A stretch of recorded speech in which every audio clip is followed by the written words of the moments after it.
So there we go. Good morning. Happy Tuesday. How's everybody doing? Let's start off with our daily pledge. Today is a new day. I'm ready to be the best me I can be. I will listen so I can learn. I will try hard so my brain can grow. I will not give up. I can learn anything I put my mind to. So today is a new day. It's an opportunity to work on your goals, work on yourself, improve your coping skills, fill up your toolbox. Now, we don't have an actual toolbox or a tool bag, but you might.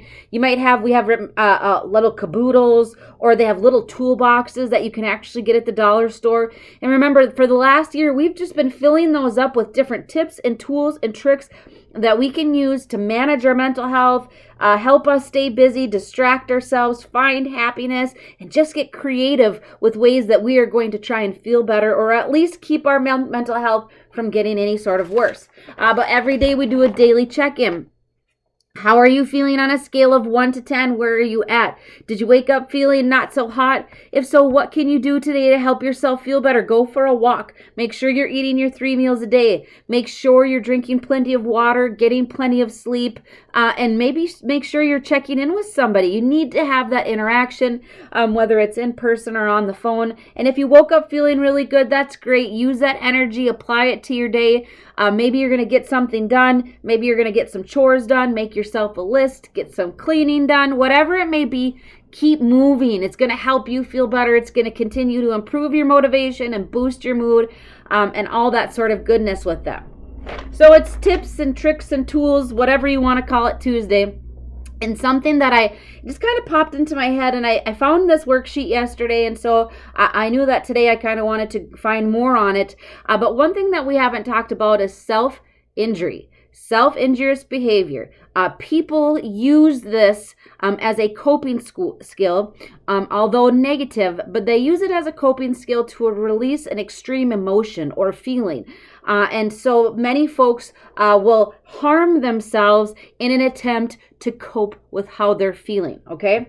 And so I'm not sure if you are one of those individuals who do this, but one of the things that I just wanted to talk about are ways that we can keep ourselves safe, ways we can distract ourselves. And if you know somebody who does this, maybe there's some tips that you can pass along to them to prevent them from harming themselves, okay? So here's a little background. What is self-injury? Self-injury behaviors generally refer to those in which an individual intentionally inflicts harm on his or her own body.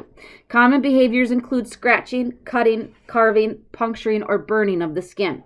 So why self-injure? There are several different reasons that lead an individual to engage in self-injurious behavior. The most common include to control painful emotions. When you feel something so extreme, many individuals are looking for an escape, a kind of a quick release, and that's why they turn to harming themselves. The second one is to escape the feeling emotionally numb or empty. If you don't feel anything, injuring yourself helps you feel something. Okay, and so those are the two main reasons, not that there isn't another reason, but those are the two main reasons why people injure themselves or harm themselves. They are trying to release an extreme emotion, or they're trying to create an emotion because they feel nothing inside. Self-injury may also be used to feel control, express feelings, distract themselves from other issues, or create visible wounds. It's important to understand that even though it may be maladaptive and typically only provide short-term relief, self-injury is used as a coping strategy. Let's see here. So what are some signs of self-injury? Okay, so whether this is something that maybe you need to pay attention to folks around you. So not every morning are we learning necessarily things about ourselves, but we're also learning about ways that we can help other people, and maybe some signs that we should be looking for in people around us. If you have a friend or a family member or a neighbor who isn't feeling well, maybe these are some things that you pay attention to. Many individuals who self-injure go to extreme lengths to hide this, okay? Common areas to self-injure are the upper forearms, okay, and the legs, the thighs. Some things to pay attention to. They're obviously, we just said they're going to find ways to hide this, okay? So if people are dressing inappropriately for the season, such as long sleeves or pants in the summer, that may be an indicator of that. Also, if they're consistently wearing like wristbands or coverings on their wrists, and the unwillingness to participate in activities that require less clothing. If people are head to toe in snow pants and a snowsuit, and it's summertime, that could mean something. Maybe it doesn't always mean self-harm, but that might be a concern of something, okay? So here's some common myths. People have some perceptions of self-harm that aren't always true. The first one is that it's all attention-seeking. Research suggests that less than 4% of adolescents and adults who self-injure do it for attention. In fact, most individuals who engage in this behavior attempt to hide their wounds. Something to keep in mind is if someone is injuring him or herself for attention, it's a cry for help, okay? Common myth number 2, it's a failed suicide attempt. Research has identified distinctions between self-injury and the attempt to end in one's life. In most cases, individuals who use this behavior as a coping strategy, they're doing this rather than trying to end their life, okay? So many folks that use self-harm are doing this in a way to, again, they just want to release an emotion, not end their life. And last but not least, it's only done by certain groups. That's not true. Many people feel like there's just, maybe it's men versus women or different social groups or different ages that do this. And there's no evidence that determines any specific commonalities between who does this. It can really happen between anybody, okay? I thought this was really interesting. There are just different ways that you can prevent yourself. If you are someone who uses self-harm as a coping skill. I thought this was really cool. This is called the Butterfly Project. This is a tool that you can use to prevent yourself from cutting or burning or harming yourself in any sort of a way, okay? So the rules are, number 1, when you feel like you want to cut, take a marker and draw a butterfly on your arm or hand, okay? So take a marker and draw a butterfly.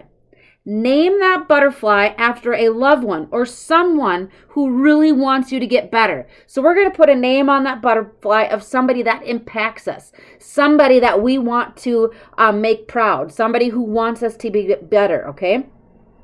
Number 3, you must let the butterfly fade naturally. No rubbing it off. You don't get to wash it off or anything like that. So you've made the butterfly and you've named it, okay? This is a visual reminder. This is a release of some sort that's giving you something to think about and it's distracting you. Number 4, if you cut before the butterfly is gone, you have killed it. If you don't cut it, it lives. So that's impactful. That's really gives you something deep to think about. It changes things for you. So draw the butterfly, name it. If you cut before it fades away, you have killed it, okay? But leave it, let the butterfly live. Number 5, if you have more than one butterfly, cutting kills them all. So if you drew a butterfly every day for every thought that you were having, we got to let them go, right? Let's see here. Number 6, another person may draw them on you, and these butterflies are extra special. Take good care of them. So I think this is really cool. It's a really great way to distract yourself. It's a really great way to give yourself something to think about. It makes you stop. It makes you think. And so if you do know somebody who embarks in self-harm or cuts, give them the Butterfly Project. Have them take a marker and draw a butterfly on their arm or on their hand. Name it after somebody who a loved one or somebody who cares about you and wants you to get better. And you don't get to cut. You have to let that butterfly wear off. You don't get to wash it off. If you cut before the butterfly wears off, you have killed it, okay? And we want the butterfly to live because it's beautiful and that person is in there, right? That person who cares about us, we want to make them proud, okay? So it's powerful to me. I thought this was a really interesting concept. And as somebody who's continued to work in this field for many years, I haven't seen this and this makes sense to me. And you guys know that I love visuals and I love different ways to distract ourselves and think about something that's going to change our behavior and make for more positive. So that's the Butterfly Project, okay? Next thing is called dealing with destructive urges. We're going to journal the 3 Ds, okay? So when you feel like you have to embark or engage in self-harm to cope, or if you know somebody else who engages in self-harm to cope or release emotions, we're going to do the 3 Ds, okay? The first one is delay. Delay giving into the urge for a set amount of time, okay? Write down this amount of time and set a timer. Maybe you have like the hourglass. Maybe you do have a timer. So the first thing you're going to do is you're going to delay that urge. So give yourself a set amount of time to stop. Okay, and you're going to set the timer. And in that time, we're going to do something else, but set the timer. Say you're going to give yourself 15 minutes to delay that urge to cut or to engage in self-harm. While you're waiting for that, we're going to do the second D, which is distract. Do an activity that will occupy your thoughts and use your physical energy. Write a list of things you can do. How can you distract yourself? We're going to get to that. I have a whole list for you. What can you do during that 15 minutes? Distract yourself. Go for a walk. Call a friend, okay? Do something. And the third D is decide.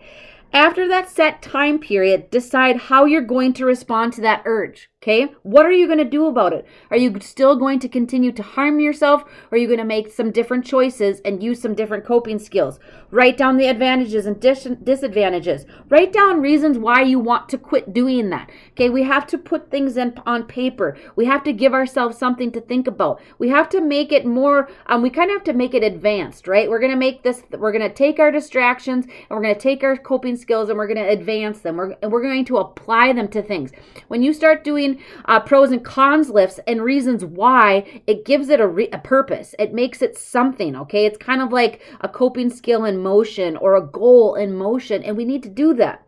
So, dealing with destructive urges and self-harm, we need to do the 3 Ds. Delay, distract, and decide. Delay is, again, set a timer so that you can delay that urge. During that time, distract yourself. Write down things you can do for yourself. And after that, the third thing is decide. What are you going to do from there? How are you going to cope? What's your next step? And if you want to change, why do you want to change? Okay. So what can you do to distract yourself? I'm just going to list off a whole bunch of different things. You write them down if you want. You could do a puzzle. You can complete pages, start writing a book, go on a walk, yoga, bake something, take a bubble bath, garden, play music of any different mood that you're feeling. Learn to play an instrument, paint a picture, watch a video, play guitar, drink tea, write your feelings down and then tear it up and throw it away. Make a blanket, play with your pet, reorganize a bedroom, blow bubbles, take a nap. Let yourself cry. Watch a different TV show that's your favorite thing. Scream out loud. Go for a drive. Roll down the windows. Let the wind blow in your hair. Read a book. Get out some Play-Doh. Make something. Do something with your hands. That's distracting. Get some ice cream. Who doesn't love ice cream?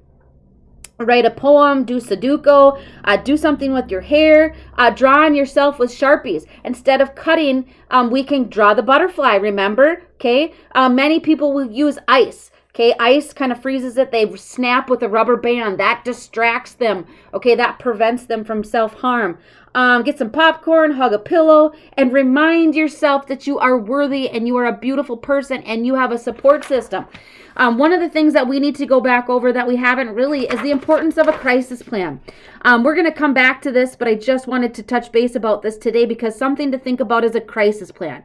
If you are somebody that engages in self-harm or you're having bad thoughts about hurting yourself, we have to have a crisis plan.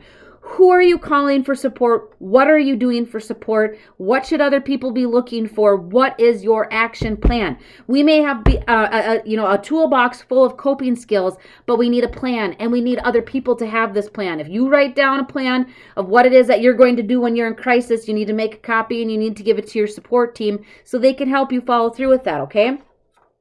So, what are you going to do?